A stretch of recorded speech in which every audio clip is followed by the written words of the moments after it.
Hello दोस्तों, स्वागत है आप सभी का आज की इस वीडियो में।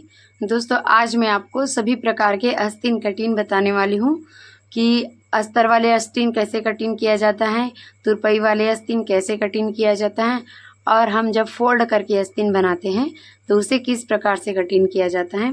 तो दोस्तों, आज आपके आस्तीन कटिंग में जितनी भी समस्याएँ होती हैं उन सब का मैं समाधान लेकर आई हूँ इस वीडियो में। इस वीडियो में मैं आपको हर वो छोटी से छोटी बात बताऊंगी जो आपको आस्तीन कटिंग में सहायक होंगे। तो चलिए मैं इस पेपर की मदद से आप लोगों को बताने की कोशिश करती हूँ कि आस्तीन कैसे कटिंग करना है। तो दोस्तों, मैं सबसे पहले आप लोगों को छोटा आस्तीन और अस्तर वाला कपड़े के लिए बता रही हूँ।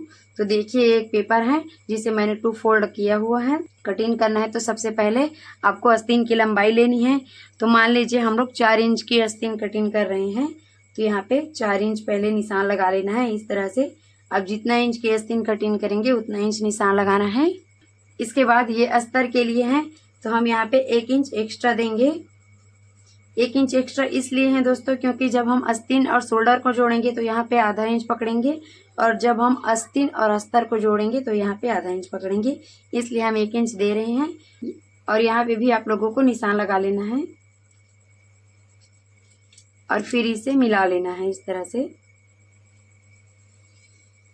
तो दोस्तों, मैंने आप लोगों को पहले ही बताया है कि आस्तीन अगर 5 इंच से कम हो तो इस साइड हमें 2.25 इंच रखना है इस तरह से। अगर आपको कस्टमर कम या ज़्यादा करने को कहता है इस साइड को, तभी आप कम या ज़्यादा करना, वरना आप 2.25 ही रखना अगर आस्तीन 5 इंच से कम हो तो। अब यहाँ पे आपको आर्म होल गोलाई निकालनी है। तो आर्म होल गोलाई के लिए भी मैंने आप लोगों को बताया हुआ है कि पहले सामने पार्ट के आर्म होल गोलाई नापना है। तो इस तरह से आपको नाप लेना है, टेप को धीरे धीरे से सरकाते हुए। तो आप यहाँ पे देख सकते हैं सामने पल्ले का आर्म होल गोलाई 9 इंच आ रहा है। तो 9 इंच में हमको 1.5 इंच कम करना होता है दोस्तों, तो ये 7.5 इंच हो जाएगा। और जब आप 1.5 इंच कम करके आस्तीन की आर्म होल गोलाई काटते हैं तो ये बहुत ही फिट आता है दोस्तों, आप लोगों को वहीं पे भी कोई दिक्कत नहीं आएगी। तो यहाँ पे 7.5 इंच कर देते हैं इस तरह से। और यहाँ पे आपको मोहरी नापने की भी जरूरत नहीं पड़ती है। अब आप इसमें आस्तीन के शेप दे सकते हैं। और एक बात ध्यान रखिएगा, जब आप लोग छोटा आस्तीन काटते हैं तो ये वाला जो सीधा लाइन है उसमें आपको 2.5 इंच तक के सीधा ही रखना है, उसके बाद ही आपको इधर कम करते जाना है इस तरह से।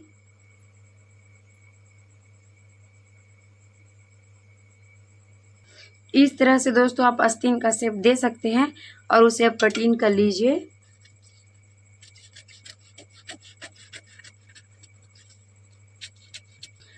अगर आप किसी भी आर्म होल में 1.5 इंच कम करके आस्तीन की आर्म होल गोलाई काटते हैं तो ये वाला आर्म होल गोलाई बहुत ही फिट आता है दोस्तों, इसमें आप लोगों को चिंता करने की कोई भी बात नहीं होती है।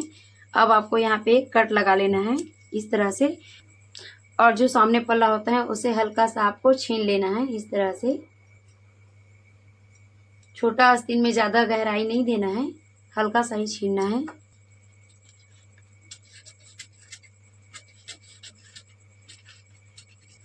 और एक बात और याद रखना कि इधर से आप लोगों को आधा इंच तक और इधर से आधा इंच तक कटिंग नहीं करना है, दोनों साइड आधा आधा इंच तक कटिंग नहीं करना है। और यहाँ पे भी एक कट लगा दीजिए ताकि आप लोगों को पता रहे कि ये सामने पल्ला कहाँ है। इस तरह से आप अस्तर वाला आस्तीन की कटिंग और छोटे आस्तीन की कटिंग कर सकते हैं। तो चलिए दोस्तों, अब हम 5 इंच से बड़े आस्तीन के बारे में देखते हैं।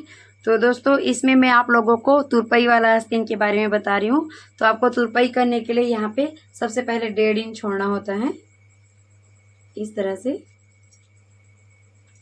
और इसी 1.5 इंच तक मोड़ना होता है आस्तीन को।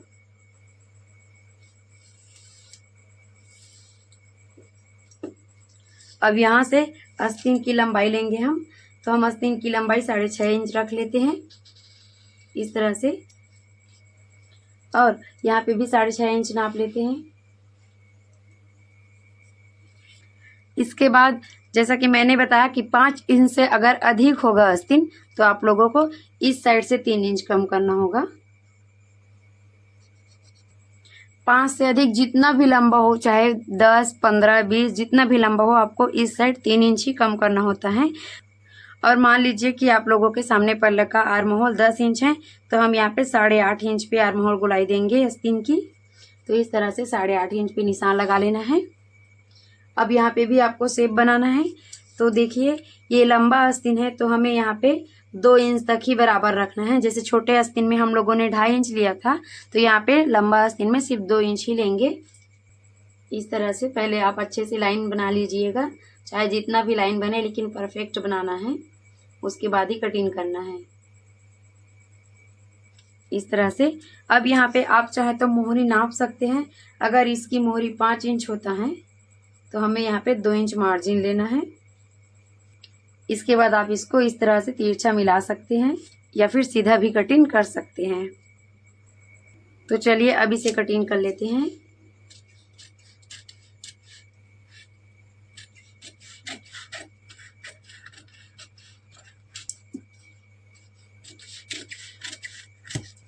अब यहाँ पे भी आपको कट लगा लेना है। तो देखिए यहाँ पे तुरपाई वाला कैसे बनाना है। तुरपाई वाला जब हम कटिंग करते हैं तो सबसे पहले इसको इस तरह से आधा इंच मोड़ लेना है आपको। उसके बाद जो हमने यहाँ पे कट लगाया है, जितना तुरपाई के लिए निकाले हैं उतना पूरा को इस तरह से मोड़ना होता है, इस तरह से, और यहाँ पे तुरपाई करना है। ठीक है दोस्तों। तो चलिए आप सामने पल्ले के लिए यहाँ पे आधा इंच छीन लीजिए। ध्यान रखना दोनों साइड आधा आधा इंच छोड़ना है, पूरा कटिंग नहीं करना है। इस तरह से दोस्तों, इस तरह की कटिंग हम ज़्यादातर सिंगल ब्लाउज में करते हैं, जिसमें अस्तर नहीं लगाते, उसी में तुरपाई की ज़रूरत होता है।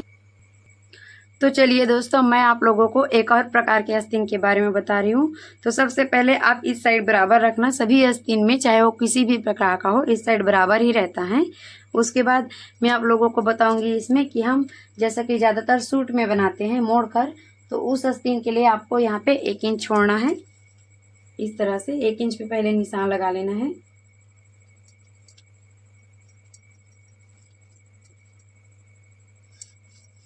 ज़्यादातर हम इस प्रकार की कटिंग का उपयोग सूट के लिए करते हैं।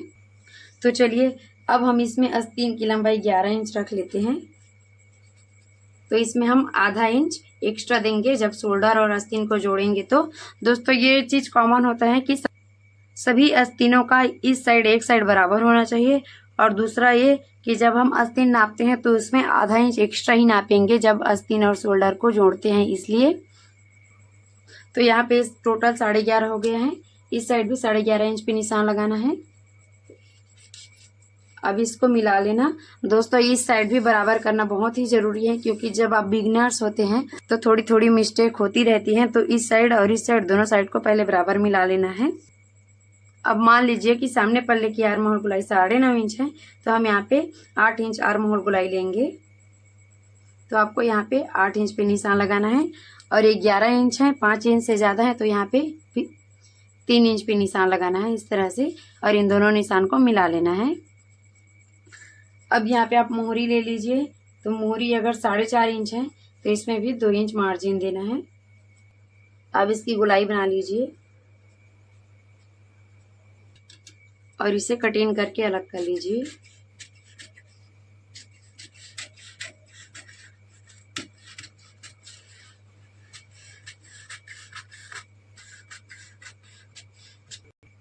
इसके बाद यहाँ पे भी कट लगाना है, और यहाँ पे भी एक कट लगा के इस पल्ले को आधा इंच छीन लेना है।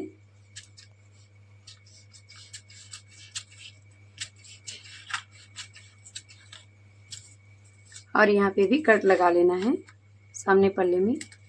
और जब आप ए वाला आस्तीन बनाएंगे तो आपको इसको इस तरह से 2 बार फोल्ड करना होता है। जहाँ तक हमने लाइन बनाया है उस लाइन तक पूरा फोल्ड करना होता है, इस तरह से। तो ज़्यादातर ये वाला डिज़ाइन सूट में ही यूज़ होता है। तो दोस्तों मैंने आप लोगों को 3 आस्तीन कटिंग करके बताए हैं, और तीनों आस्तीनों में अलग अलग प्रकार के कटिंग किया है। जैसा कि इसमें तुरपाई वाला, ये अस्तर वाला, और ये है फोल्ड करने वाला। तो दोस्तों इसमें एक चीज़ कॉमन रहता है कि ये जो शुरू वाला साइड होता है वो बराबर रहता है, और जब भी हम आस्तीन नापते हैं तो आस्तीन में आधा इंच बढ़ाना ही पड़ता है शोल्डर साइड जोड़ान करने के लिए। इसके बाद आप लोगों को सामने पल्ला को यहाँ पे खींचना होता है, और आप लोग अगर 5 इंच से कम आस्तीन बना रहे हैं तो इधर से 2.25 इंच नापना है, और अगर 5 इंच से ज़्यादा आस्तीन बना रहे हैं, चाहे जितना भी लंबा हो, तो ये वाला साइड आप लोगों को 3 इंच कम करना होता है। दोस्तों ज़्यादातर आस्तीन ये तीनों प्रकार से ही बनते हैं। अगर आप डिज़ाइन वाला आस्तीन बना रहे हैं तो वो अलग प्रकार से बनता है, लेकिन जब आप नॉर्मल आस्तीन बनाएंगे तो वो ये तीनों प्रकार से ही बनेंगे। और दोस्तों एक बात याद रखना कि आप किसी भी प्रकार के सूट बना रहे हो या किसी भी प्रकार का ब्लाउज़ बना रहे हो तो उसमें जो आस्तीन की आर्म होल गोलाई है वो हमेशा सामने पल्ला के आर्म होल गोलाई से 1.5 इंच ही कम रखना, क्योंकि यह ना ज़्यादा होता है ना कम होता है, बहुत ही फिट आता है दोस्तों। इससे आप लोगों को कोई परेशानी नहीं होगी। अगर आप 1.5 इंच कम करके आर्म होल गोलाई कटिंग करते हैं तो फिटिंग बहुत ही अच्छे से आएगा। तो दोस्तों अगर आपको यह वीडियो पसंद आया तो प्लीज़ वीडियो को लाइक कीजिए। जो चैनल पे नए हैं वो चैनल को सब्सक्राइब कीजिए, साथ ही बेल आइकन प्रेस कर दीजिए और ज़्यादा से ज़्यादा शेयर कीजिए दोस्तों। और कमेंट करके बताइए कि आपको यह वीडियो कैसा लगा। तो इसी के साथ दोस्तों मिलते हैं अगले वीडियो में, तब तक के लिए धन्यवाद।